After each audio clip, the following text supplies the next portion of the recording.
Leeds at Molineux, the final game before the international break, which I don't think we necessarily need. It's probably come at a bad time, but if we win this, it kind of puts us in a very good position going to that final run of the season. Obviously, Leeds 16th got their first win under Jesse Marsh, which is important, and it probably wasn't ideal. We would have rather they lost that game. I haven't watched any of their games under Jesse Marsh, bar the first one against Leicester. I didn't watch the Villa game. I didn't watch the Norwich game. But I thought Jesse Marsh was a pretty good appointment for them. Bielsa and Jesse Marsh, they're similar managers in terms of they're both pressing managers. But in terms of like their style of press, they're very different. Obviously, Bielsa's very much man marking, one-on-one pressing, whereas Jesse Marsh is a bit more ball orientated, a bit more modern, I guess. That's not an insulting way to Bielsa or anything, but a more modern style of pressing. And they've played 4-2-3-1 in every game. I think we can probably expect. We know what we're going to expect from Leeds, even though they've changed their manager.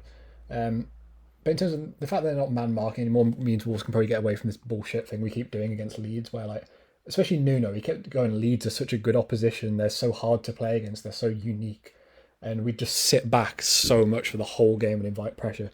I don't think we really have to do that anymore,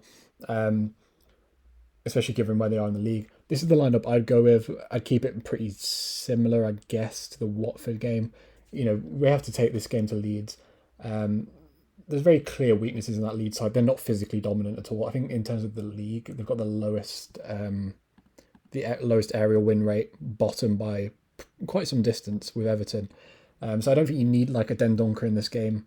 I'd go for midfield too. Again, Leeds play a 4-2-3-1, and Rodrigo's basically second striker, right? And so Adam Forshaw and whoever plays next to Adam Forshaw, I'd back Jan Martino, Ruben Neves to win that battle. I don't think you need a midfield three at home against Leeds. In terms of front three, obviously I don't know if Hwang's fit or not. He came off against Everton, but it seemed like an impact injury. It didn't seem like a muscle injury. I'm not a big fan of Hwang, but Pedro Neto seems like he's injured. Chiquinho, I don't think he'll start, and Trincão's not on form right now. And I thought Hwang actually started the game against Everton really well before he got injured, and then Potence came on and changed the game against Everton. I thought he was brilliant. And obviously, to start Raul up front, you got to keep Johnny in there because I assume Keanu Herbert's not back. And then the only clear change I make is Ray Nate-Nuri. It's at home. He was really good against Watford. I assume Ray Nate-Nuri just can't play 2 games in a week. Otherwise, I don't know why he wouldn't have played against Everton. So I'd play him in this game. And that's not a criticism of Marcel. I thought Marcel defended really well actually against Anthony Gordon and Richarlison.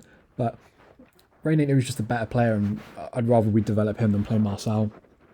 But that's just how I see it. And one thing as well is obviously when we played Watford at home, we really got on top of Ben Foster. And I know that was just because everyone hates Ben Foster and likes having a go at Ben Foster, but Leeds have the worst goalkeeper in Europe right now. Like when you look at Illan Meslier in terms of post-shot XG, by the way, for context, Jose Sarr's top on plus 10.7, which is outrageous. But when you go all the way to the bottom, it's Illan Meslier. Like, I rate Illan Meslier. I thought he was one of the better goalkeepers in the league last season. But this season, he's just gone off a cliff. And that's fine, right? He's a young goalkeeper. But, minus 8.6 post-shot XG is ridiculous. Like, he's leaking goals. He's letting goals in he shouldn't let in. And, I think he's 21, Illan Meslier, 22 maybe. A young goalkeeper who's confident is absolutely shot in a big pressure game away from home at Molineux. I know we're not going to treat him the same way that we treated Ben Foster for obvious reasons, but I don't think it would hurt. Like, you can tell the crowd rattled Ben Foster in that game. Maybe he just had an off game, but to me it seemed pretty obvious that he rattled the crowd, or the crowd rattled him, sorry. So Illan Meslier in bad form, a very young goalkeeper away from home. There's a clear weakness there. Look, I don't think Leeds are bad or anything, but that squad's weak. For me, take this game on the front foot, play a front three. I think Martino and Neves are on form and good enough to control a midfield too of Adam Forshaw, and I assume maybe Pascal Struijk playing there in midfield. I'd be stunned if they lost that midfield battle. They're still learning how to change their press. I'd be very surprised if we didn't win this game. There's just nothing about Leeds that scare me. I guess Rafinha is on good form. Ray Nuri might struggle with him, maybe, I guess. I don't know. Bamford's back, which I guess is a bit of a positive for them. But, if Wolves want to get Europe, if Wolves want to maintain 7th spot in the league, you have to win games against Leeds at home. And if we do, it'll be a nice little win before the international break. Because if we lose this, it just kind of feels like these last 2 games have been for nothing.